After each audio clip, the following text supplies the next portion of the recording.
last week. This morning, the market has woken up to some amount of stability.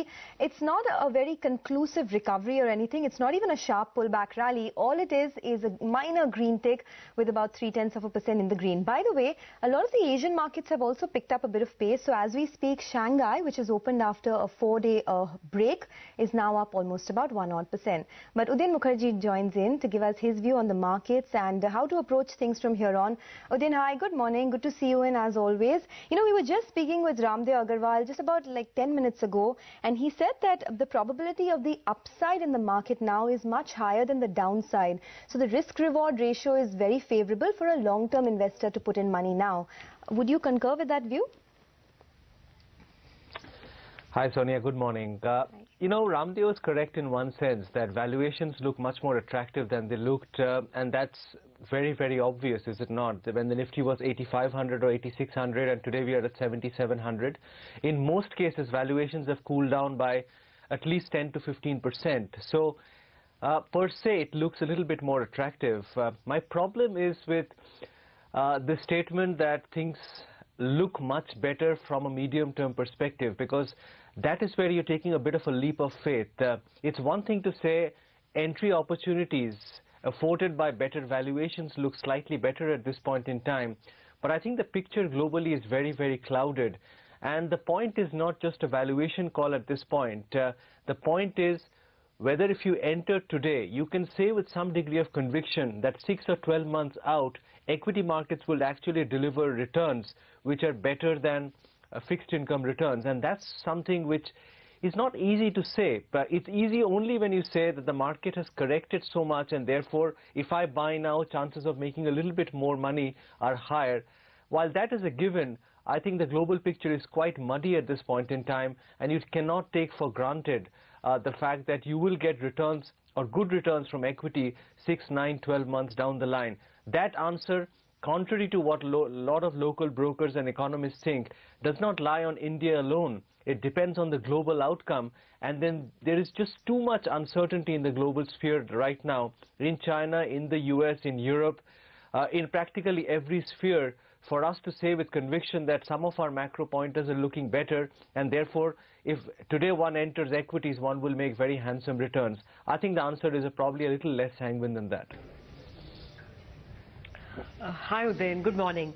Well, the global data is available to all of us, and it definitely, as you say, looks like that the global growth picture has broken down. It has deteriorated if you looked at quarter on quarter or perhaps even month on month.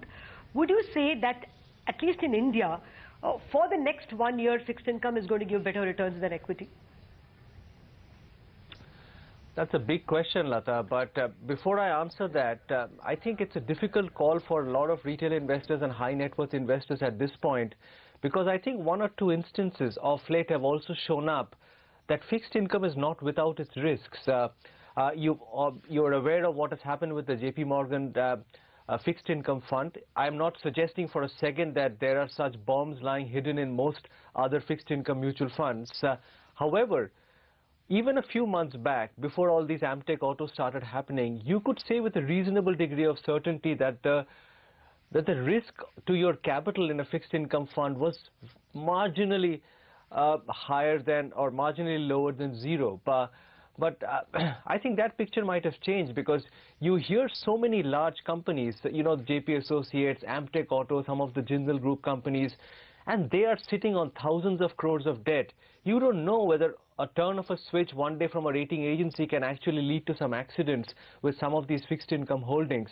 So I think fixed income investors would do very well to start looking at their portfolios or the portfolios of the funds in which they're invested in, something which fixed income investors are usually not practiced at doing, and I think they should start doing that starting today. But to answer your question, it's a difficult call. You know, if from the start of this year, equity has not returned a lot of money, so fixed income in a sense has done better. Will it continue to do so? I think fixed income equity markets will continue to be very volatile. I guess in the next 1 month you'll get a much better picture, because you'll hear much more Chinese data. You will have heard out from the US Fed, And probably by the end of September, one would be in a better position to assess the global situation and whether equity is the place to be. But I think, as you asked correctly, it's very much an asset allocation call for the next 1 year that one has to be taking, and not just a simple call on whether India is better than the rest of the world. No, well, maybe I should have phrased it as, would gilt funds be better than equities for the next 1 year? That question to you now. And more importantly, is it just that the wait got longer? If we thought that, after the coming in of a 335 majority party in the center and, crude falling, we were expecting growth maybe, 3 quarters, 4 quarters down the line. It just got longer because of, even the global breakdown. Now probably you should expect it in FY18, not even in FY17. Lata, there's nothing which has changed in this paradigm over the last 9 months. This question of growth coming back has always been in the realm of hope and never in the realm of certainty. But at points, you could have picked out at best 1 or 2 green shoots, which could have led to that hope getting stronger that maybe something will happen. But just roll back the tapes to the last, not just 1 quarter, roll back the tapes 8 quarters or 10 quarters. I think the commentary has been exactly the same. We hope something will happen. We hope something will change. We hope the investment cycle will pick up. And we hope that earnings will start picking up soon. Nothing has changed. First, we used to say 2 to 3 quarters. Then that became 6 quarters. Now it is 10 quarters down the line. And we are still saying that maybe something will change in the horizon. I'm not saying it's time to start being impatient and throw in the towel. But patience also has some kind of limit. Right now, to answer your question, the wait got longer from what? We've already had a very long wait. And who was to say that this wait was to be ending 3 quarters down the line or 2 quarters down the line? I don't think there is any data point in the economy which is suggesting that we have turned the quarter. It is broker talk, sure, because brokers will have to drum up expectations. Otherwise, the retail money may start to get a little antsy. And that, by the way, is the biggest fear, unspoken fear, that you will hear or not hear from most brokers and mutual fund managers today. What if the local money which is supporting the market today starts to feel unsettled by the global volatility? And I think that is why you're hearing these repeated calls on television saying, this is the time to buy, this is not the time to panic, this is not the time to throw in the towel, because deep down, brokers and mutual fund managers feel that the local patience might be running thin, there's a sharp correction, and the money which has walked in over the last 12 to 18 months might just be starting to feel jittery, and they would like to prevent that with all the force that they can muster. Okay, that's a scary thought. By the way, just keep your eye out on the market, because now the mid-cap index has taken quite a bit of a tumble. It's down about 0.5% and falling quite rapidly if you look at that intraday chart. And a lot of these quality names, as I mentioned earlier, are seeing some profit taking. So names like Ajanta Pharma, Ashok Leyland, Bharat Forge, Imami are all down about 3 to 4%. But Udin, since it's been a stock picker's market in the last 6 to 12 months, once all this global dust settles, what are the 2 or 3 or maybe 3 or 4 stocks that an investor needs to keep on top of their buying list, which can give you handsome returns, say, over the next 2 to 3 years? Good question, Sonia, but I think the preamble to your question is a dangerous one. Once this global dust settles, if you tell me that the global dust is settling or is likely to settle, I'll not give you a list of 2, but maybe 20 stocks to buy in India. Because that is the trillion-dollar question. When is this global dust going to settle? Does anybody have a clue to what is going on in the global space? There are lots of people who are saying 17th of September is a turnaround point for an investor's life, because then you'll have a much better global picture. I differ. I think that is just a small part of the problem. This global problem is not about a small rise in interest rates by the US Fed, nor is it going to end because of the RBI cutting rates by 25 or 50 basis points. In that, I would like to quote what Raghuram Rajan said a few days back, that financial markets will be at best lubricants to the underlying global economic issues. He is hitting the nail on the head. This is not a problem that the global central banks can solve. It is very, very facetious to expect that every time there's a global problem of the magnitude of China, Central banks can just tinker with rates by 25-50 basis points in the margin, and that problem will go away. You will have strong trading rallies and strong trading sell-offs depending on expected central bank action, but I do not think that is the cure to the problem. The bigger problem that we are staring at is, as Lata was pointing out, is global economic growth and its prospects getting dimmer over the next many quarters. We are just one more boat in that ocean of global economic growth. If global growth is going to be much weaker than we thought earlier, and that gets reinforced every quarter down the line for the next many quarters, you know, the prospect for the global equity market is not going to be getting any better. So I think that's the point. At what point will we be more sanguine that this is not slowly turning into a cyclical bear phase for the global equity market, but is just a correction because of a fear which will be unwarranted or proved unwarranted in a few months' time. So I think, as I said last time around, you know, you could talk about valuations and go and buy stocks, but in equities, you sometimes have to look out a little bit and say, what is the outlook for the next 4 quarters, 6 quarters, 8 quarters for basic underlying economic growth? And sometimes you need to be answering that question before you go out and do that micro assessment of buying stocks. Oh, then you're not feeling as bad as March of 2009, are you? Lata, I just don't know. But who felt like as bad as it turned out to be so early in the last down cycle? You know, you never know how quietly and how insidiously sometimes a very bullish trend turns into a bearish trend. I'm not saying for a moment that that has happened right now, but to say that the probability of that is zero, that led by a dimmer outlook for global economic growth, this basic premise that we've been in a bullish market, has that changed? Is that on the mend? Is that changing? Is that turning? I think you need to ask these questions right now, because you will know only in hindsight when a big change happened. You will not know when it is happening. And I think you would be deluding yourself if you said that there is nothing in the global space which could be warranting that kind of thought process, that something ominous is happening.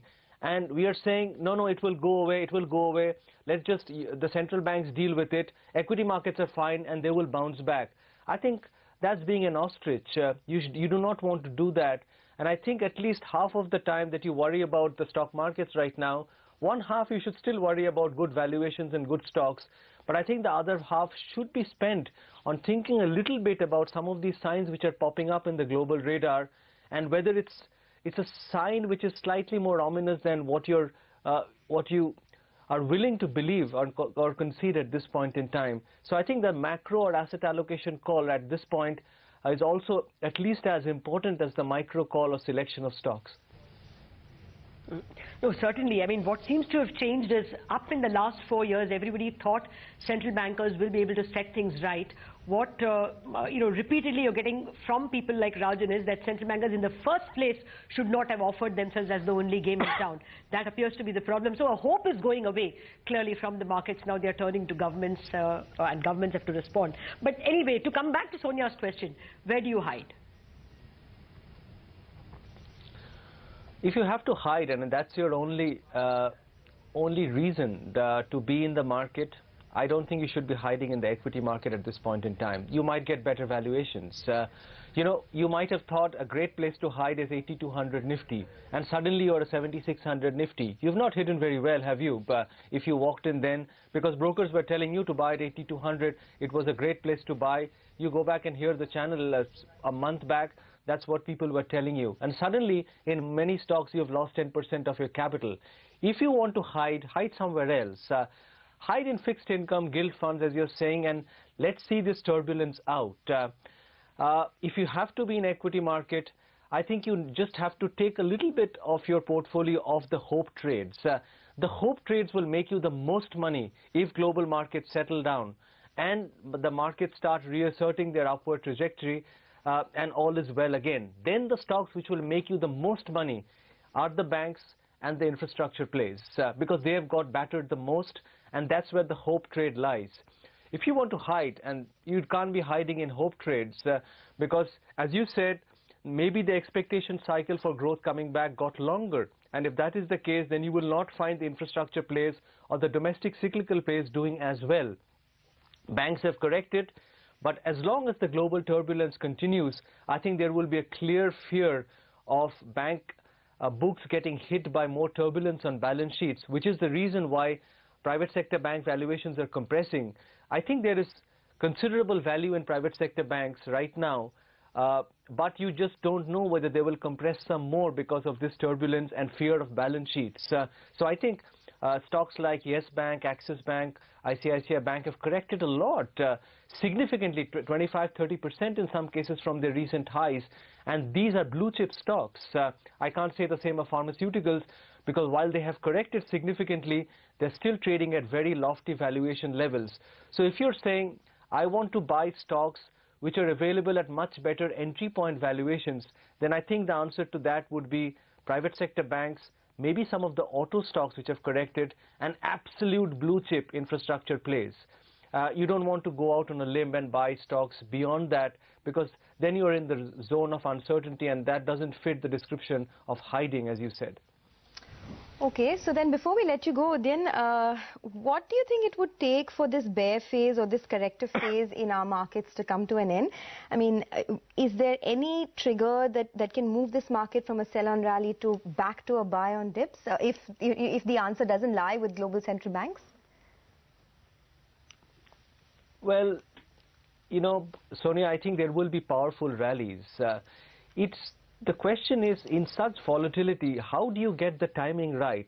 For example, let me give you a scenario that right now we are about a week, 10 days away from a global central bank move, which everybody is watching very closely.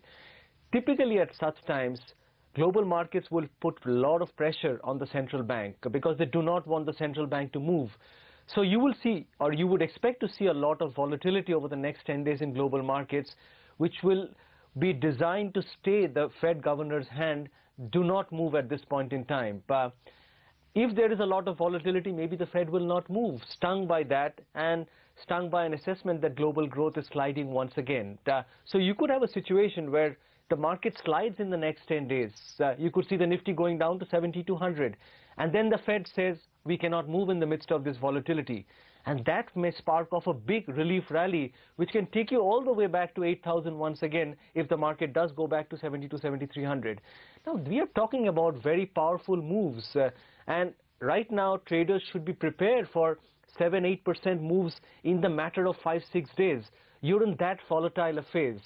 But I think for us to have a clear assessment of whether markets are stabilizing, you will have to give this market 4 to 6 more weeks at least to get a sense of whether this is an established downtrend at the end of the volatility, or the markets bounce back, find some kind of a platform from which it will spend a long time correcting from, or assessing, or coming or adjusting to lower global economic growth. So I think these are all possibilities. As a long-term investor, I think you would wait, sit on your hands for a bit longer, maybe a month or two, see if the market is stabilizing, and then slowly start accumulating high-quality India stories. There is not much to suggest yet that the India bull market has turned for good. It may be taking a long break, maybe a 6-month break, maybe a 12-month break. Do remember that this bull run started sometime in August 2013. In 18 months, we went up from 5,200 to 9,100. That's an 80% rally nearly in the market in just a period of 18 months. So the market can take a year off. You can get the next few months which are bad for equities once again before the cycle starts turning once again. To me, that's the best case scenario for this market, that we have a few more bad months, let this global volatility ride out, and maybe sometime in 2016, the trend that we saw from mid-2013 to the spring of 2015, that comes back into a play. And on hindsight, you say, we had a good bull run, we had a cyclical bear phase of about 12–15 months, and we are off to the bull market once again. Okay, Udayan, it was a pleasure, and that was some